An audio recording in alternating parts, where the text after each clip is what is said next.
Hello everyone, good morning. আমি পিয়ালি পাল পরিবারে তোমাদের সবাইকে ওয়েলকাম। আশা করি তোমরা সবাই ভালো আছো, আমিও কিন্তু ভালোই আছি। আর আজ আমি তোমাদের সাথে শেয়ার করব আমি আসামে কামাখ্যা মায়ের টেম্পল ভিজিট করেছিলাম, ঠিক সেই সমস্ত কিছুই। আর মন্দিরের ভেতরটা কীরকম ছিল বা এখানকার সিস্টেম কীরকম, সেগুলোই আমি আজকে শেয়ার করতে চলে এসেছি।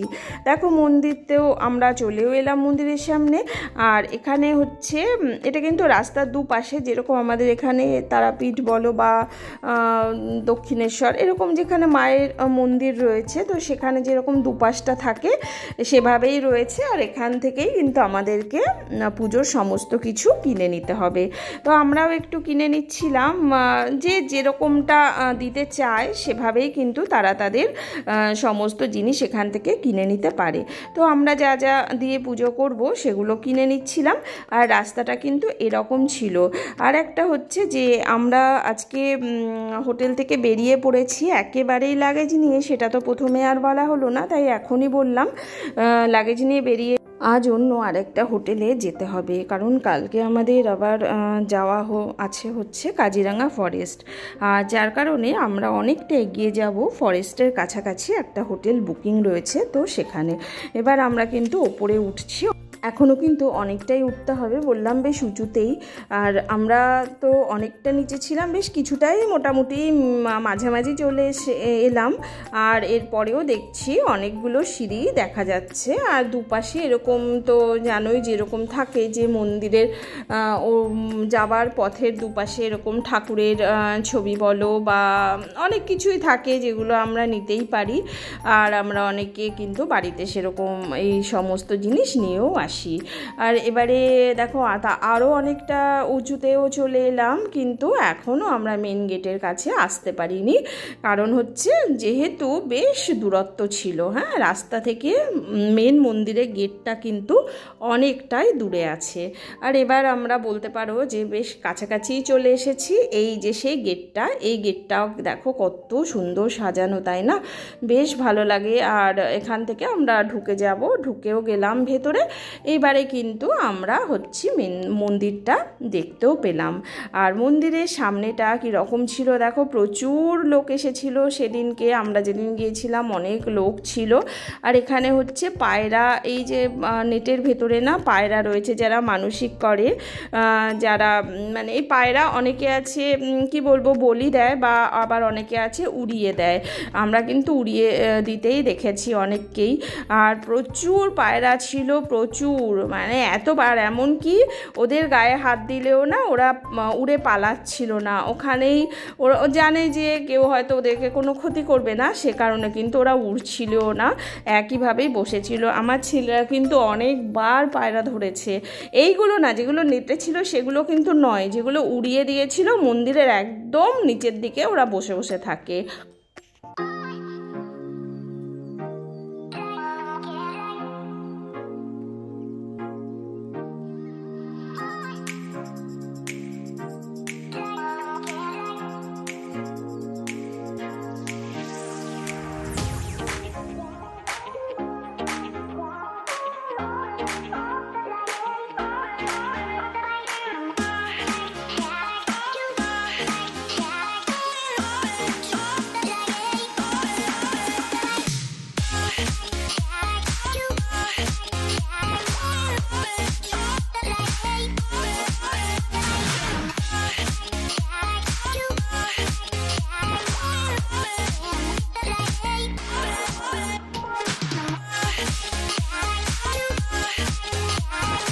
ওয়েটিং রুম থেকে আমরা বেরিয়ে এবার কিন্তু লাইনের দিকে চলে এসেছি। আর আমাদের পাশের লাইনটা ছিল জেনারেল লাইন, আর আমাদেরটা ছিল কিন্তু আমরা টাকা দিয়েছিলাম।